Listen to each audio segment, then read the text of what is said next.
नमस्कार दोस्तों, स्वागत है आप सभी का हमारे चैनल पौराणिक लोक पर। सूर्य देव का तेज है न्यारा, सप्त रंगों से जगत संवारा। जीवन का हर अंधियारा मिटाते, सच्चे भक्त का भाग्य जगाते। सूर्य देव की जय, प्रेम से बोलिए सूर्य नारायण भगवान की जय। हे सूर्य देव, आप हम सभी भक्तों पर अपनी कृपा सदा ही बनाए रखना। सभी भक्तों के घर परिवार में सुख समृद्धि का वास देना। तो चलिए मित्रों, नवग्रहों के स्वामी सूर्य देव को नमन करते हुए सुनते हैं रविवार के दिन सूर्य देव की अत्यंत ही सुंदर कथा। तो मित्रों, पहली कथा इस प्रकार शुरू होती है। प्राचीन समय की बात है, एक गांव में एक बुढ़िया रहती थी। उसके पास बहुत धन नहीं था, लेकिन वह संतुष्ट और खुशहाल जीवन जीती थी।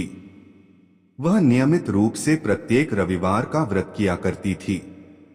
रविवार के दिन वह सुबह जल्दी उठकर स्नानादि से निवृत्त होकर अपने घर के आंगन को गोबर से लीपकर साफ सुथरा करती थी। अपने घर को सजाती और भगवान सूर्य देव की आराधना करती थी।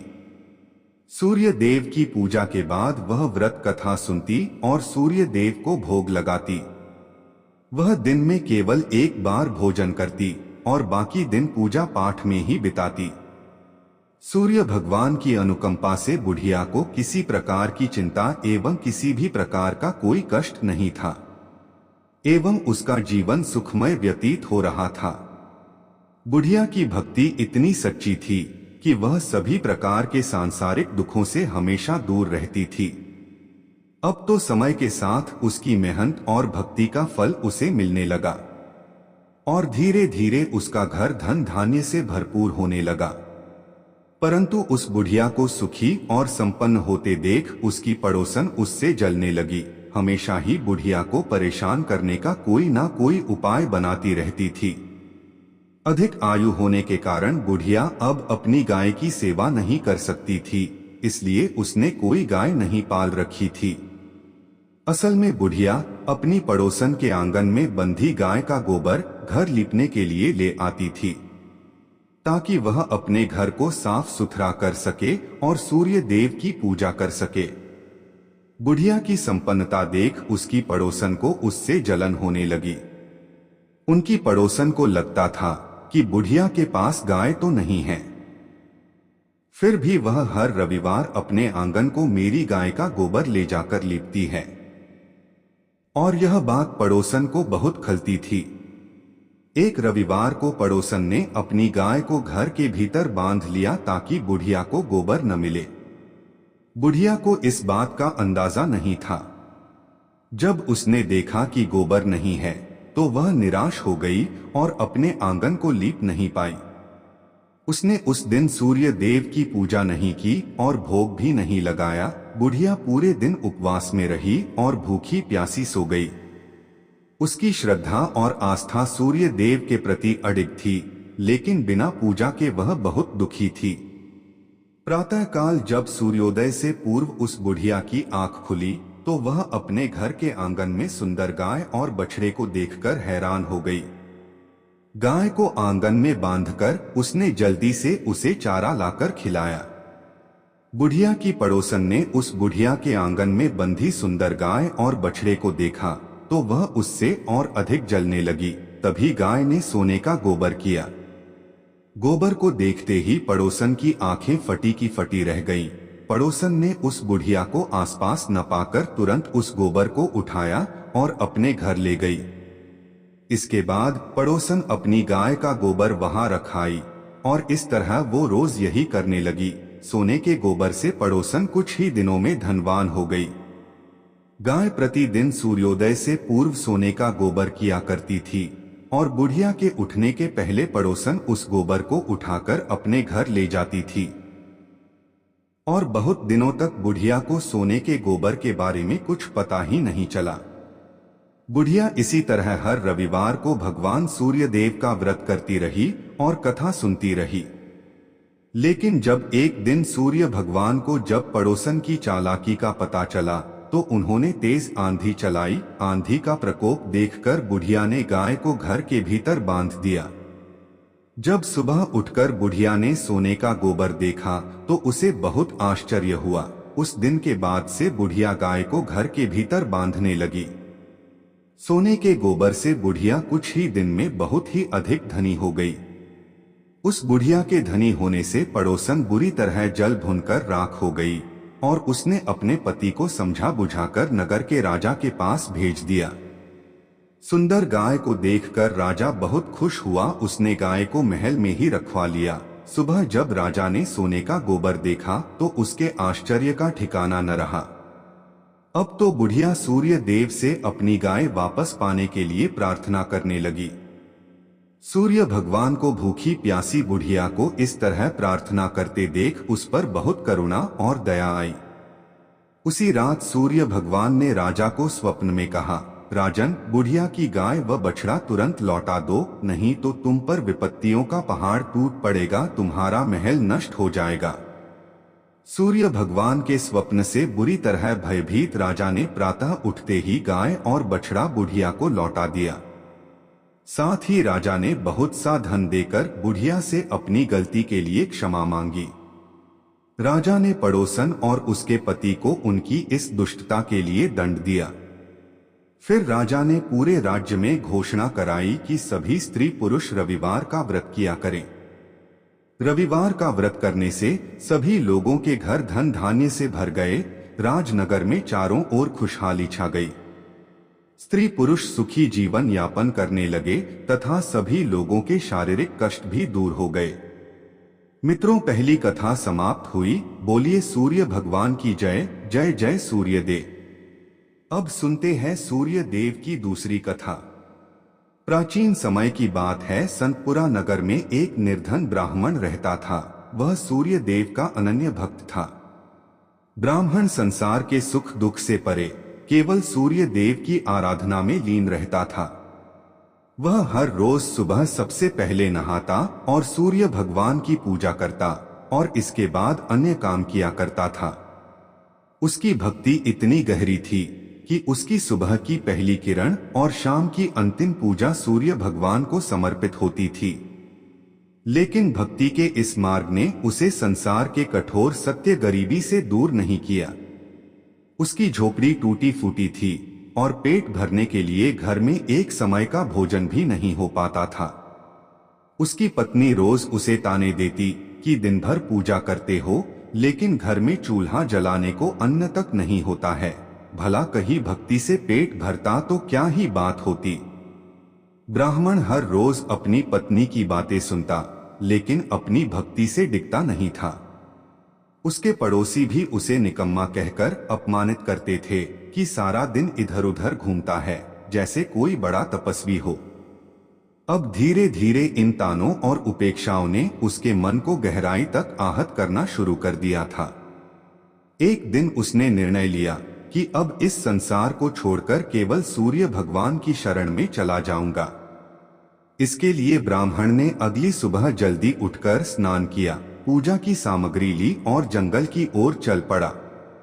चलते चलते उसे एक निर्जन स्थान मिला जहां एक सूखा हुआ पीपल का पेड़ और एक लगभग सूखा हुआ तालाब था।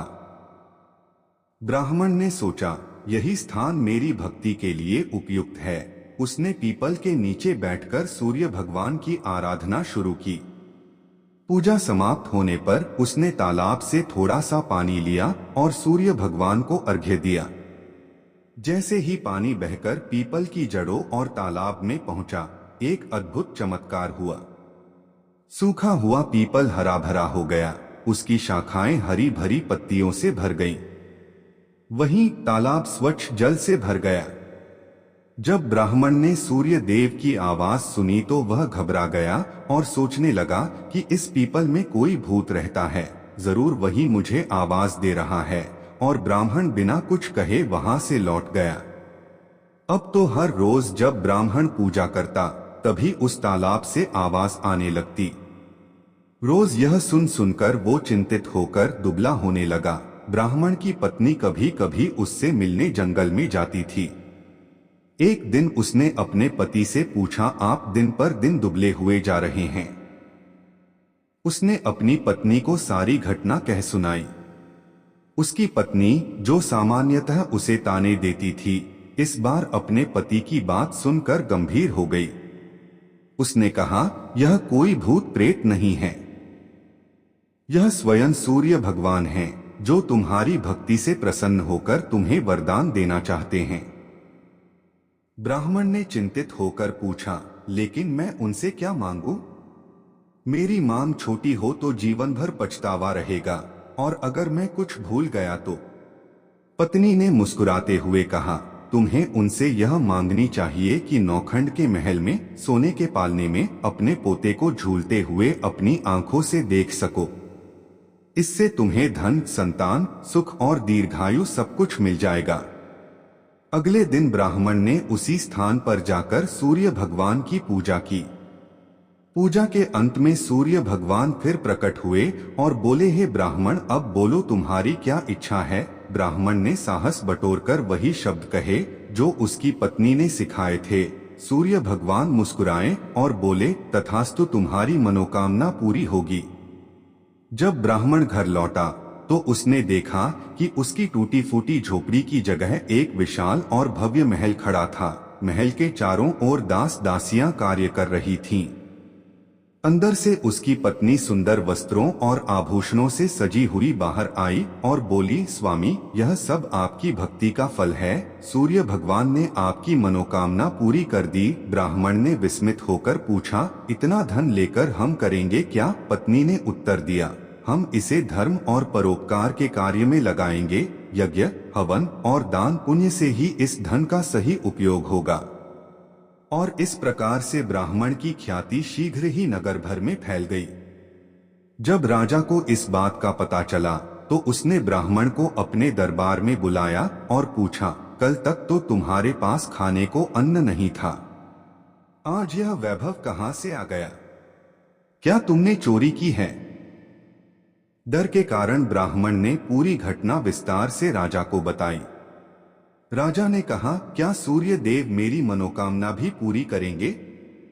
मेरे पास सब कुछ है, परंतु संतान सुख से वंचित हूँ। ब्राह्मण ने राजा को सूर्य भगवान की आराधना की विधि बताई और राजा ने पूरे नियम और श्रद्धा से सूर्य भगवान की पूजा की।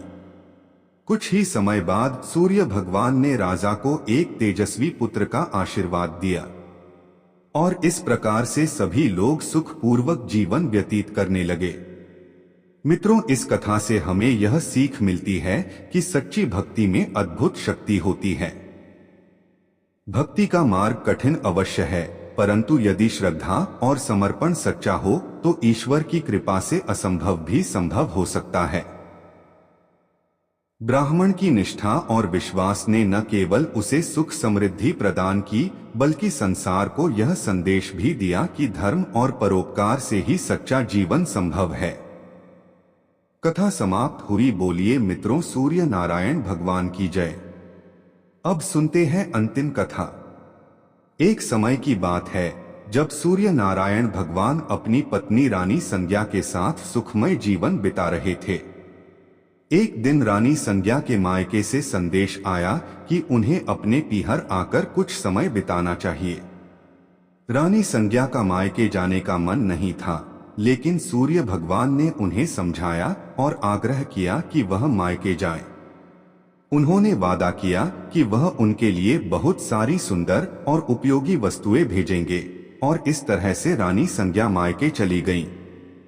कुछ समय बाद सूर्य भगवान ने उनके लिए कई वस्तुएं भेजी, जिनमें चौपड़, पासा, पचेटा, आती डोरा और मिठाइयां थीं। उन्होंने इन वस्तुओं को बड़े प्यार से भेजा ताकि रानी संज्ञा खुश हो सकें। रानी संज्ञा की भाभियां स्वभाव से चंचल और मजाकिया थीं। उन्होंने सूर्य भगवान द्वारा भेजे गए इन उपहारों के डिब्बों को खोला और सारा सामान निकालकर उनकी जगह कंकड़, पत्थर और कांटे भर दिए और फिर उन्होंने डिब्बों को वैसे ही बंद कर दिया जैसा उन्हें मिला था। जब रानी संज्ञा ने इन डिब्बों को खोला और उनमें से सामान निकालने के लिए हाथ डाला तो उनके हाथ में कांटे चुभ गए। उनकी भाभियां यह देख जोर जोर से हंसने लगीं। यह देखकर रानी संज्ञा को बहुत गुस्सा आया, लेकिन वह कुछ कह नहीं पाई। कुछ समय बाद सूर्य भगवान रानी संज्ञा को वापस लेने आए, लेकिन जब रानी संज्ञा ससुराल लौट आईं, तो उन्होंने सूर्य भगवान से बात करना बंद कर दिया। यहाँ तक कि वह अपनी सासू माँ और अन्य परिजनों से भी कोई बात नहीं करती थीं। अब तो सूर्य भगवान को यह बात बहुत अजीब लगने लगी। उन्होंने अपनी माँ से पूछा, माताजी, क्या रानी संज्ञा आपसे बात करती हैं? उनकी माँ ने कहा, नहीं बेटा, जब से वह मायके से लौटी हैं, उन्होंने किसी से बात नहीं की। सूर्य भगवान को यह चिंता का विषय लगा।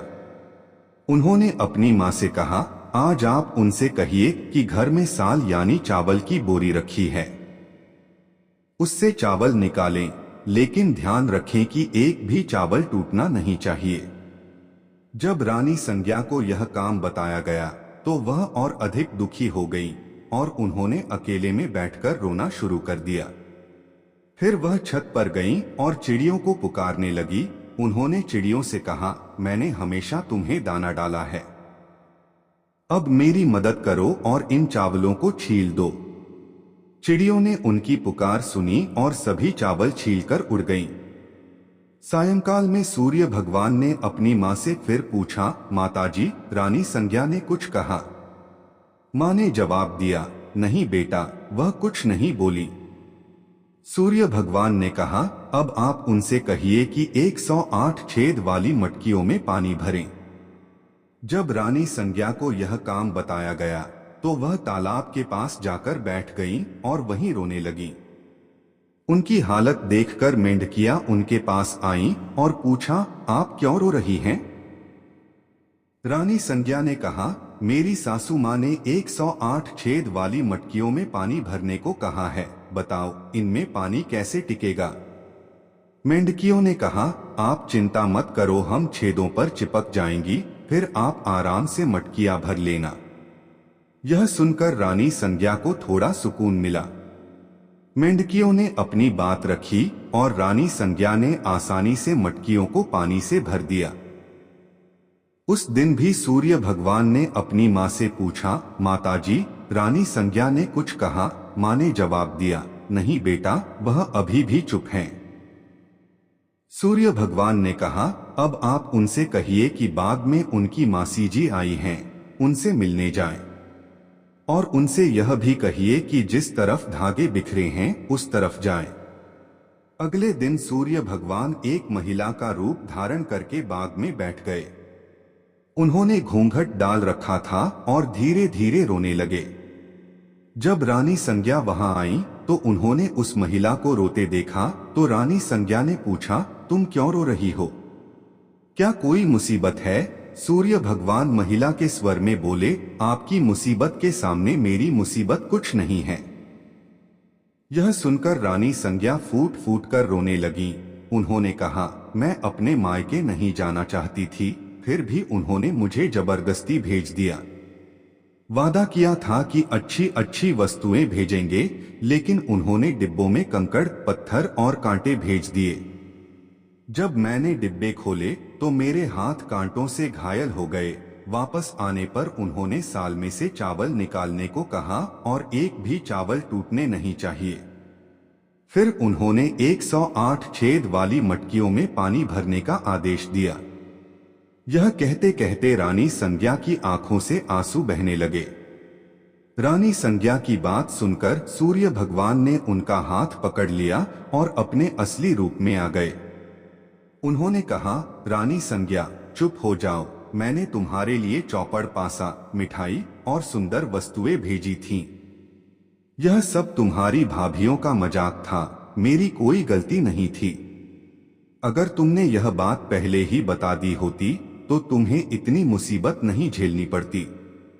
सूर्य भगवान की बात सुनकर रानी संज्ञा को राहत मिली और उन्होंने सूर्य भगवान को क्षमा कर दिया और सूर्य देव रानी संज्ञा के साथ खुशी खुशी रहने लगे।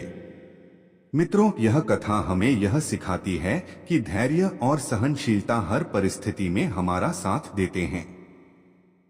इस कथा में प्रकृति के जीव जंतुओं, जैसे चिड़ियों और मेंढकियों ने रानी संज्ञा की मदद की, जिससे यह संदेश मिलता है कि जब हम दूसरों के लिए अच्छे काम करते हैं तो संकट के समय वे भी हमारी मदद करते हैं। कथा समाप्त हुई। बोलिए मित्रों, सूर्य नारायण भगवान की जय हो।